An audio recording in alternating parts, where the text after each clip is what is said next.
Bonsoir, chers téléspectateurs de Boussi TV. Nous sommes ravis d'être encore avec vous ce soir et nous vous remercions vraiment pour votre fidélité. Aujourd'hui, nous allons terminer avec le thème de l'employabilité.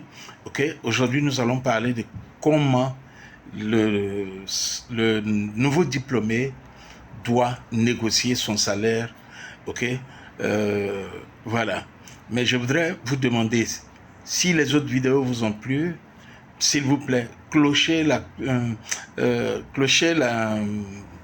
cloche de notification afin que vous ne ratiez jamais nos prochaines vidéos.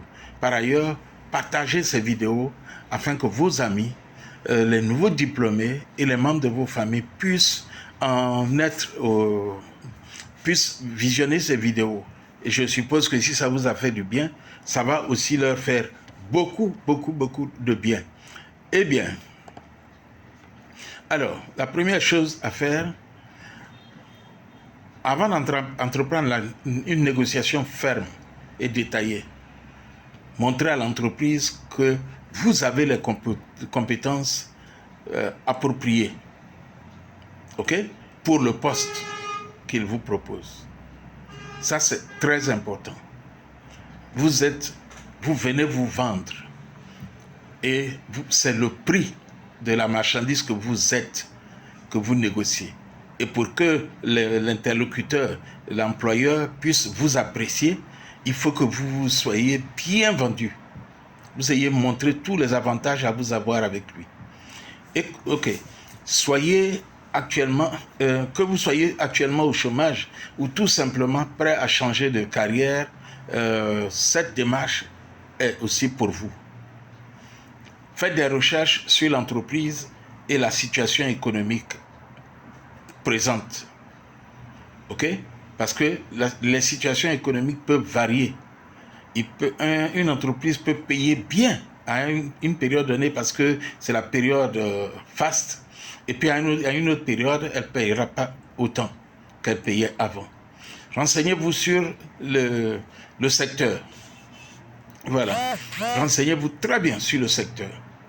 Et puis, déterminez ce que vous avez à offrir à l'employeur et préparez vos arguments. C'est important. Qu'est-ce que vous pourrez apporter à cette entreprise si elle vous emploie? Consultez une étude de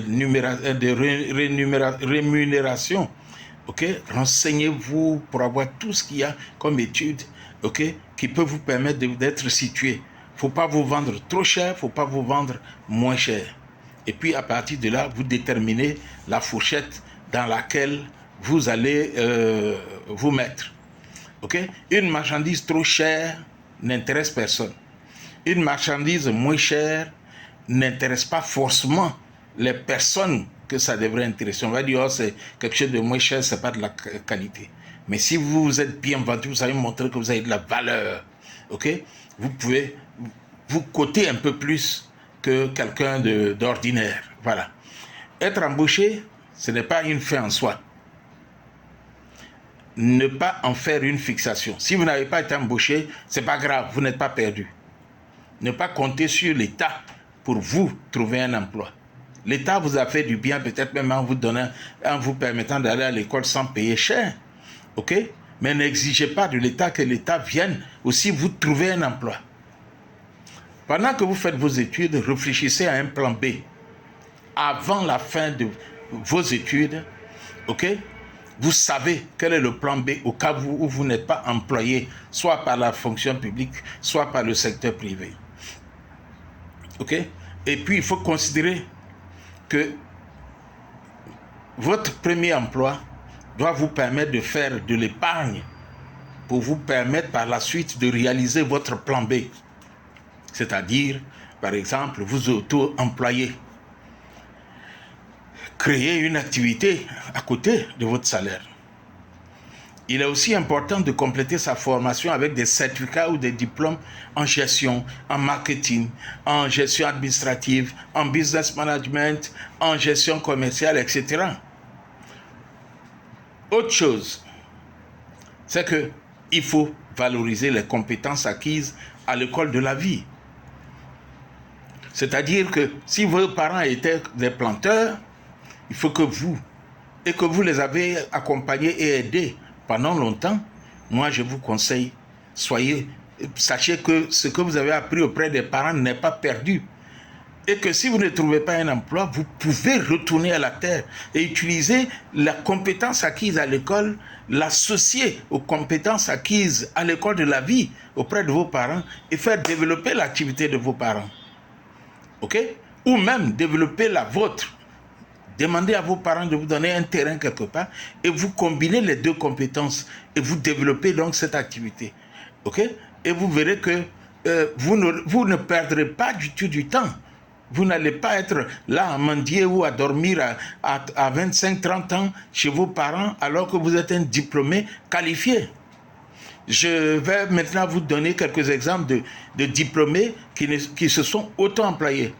J'ai le cas de Didier, qui avec une maîtrise de droit est devenu entrepreneur, agent immobilier, capable d'acheter lui un terrain de plus de 30 millions. OK? Il est capable de l'acheter. Il a sa voiture, il a son entreprise. OK? Il n'a pas honte. Il n'a rien envié à ceux qui ont le droit et qui sont engagés par l'État ou engagés par une entreprise privée. OK?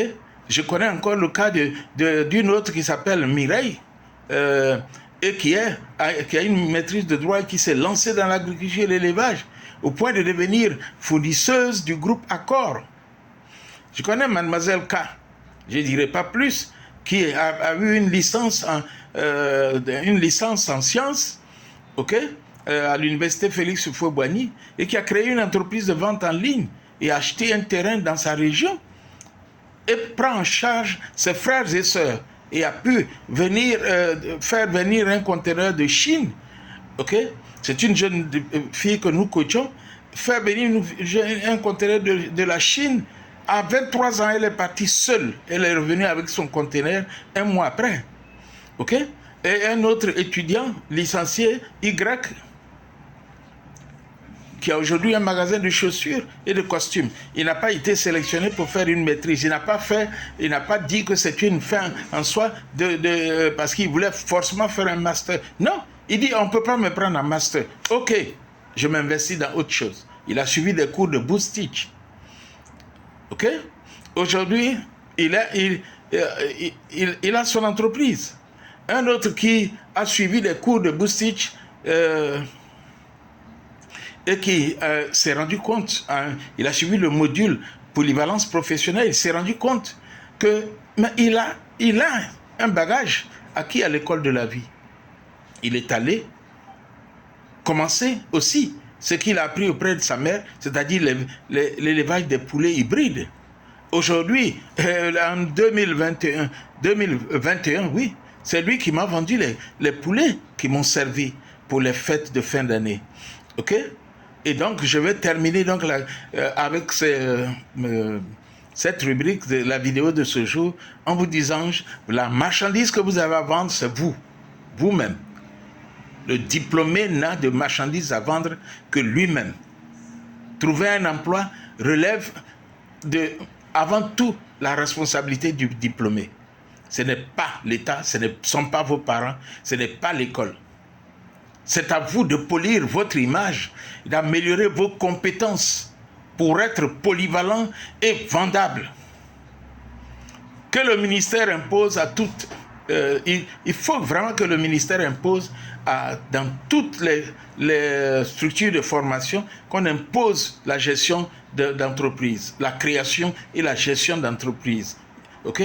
Et je pense que le diplômé ne doit pas faire abstraction de toutes les compétences acquises à l'école de la vie, c'est-à-dire élevage, cuisine, agriculture, mécanique, coiffeur. Des personnes sont allées aux États-Unis, des jeunes dames, c'est la coiffure qu'elles savent faire, tresser, qu'elles ont pris pour payer leurs études.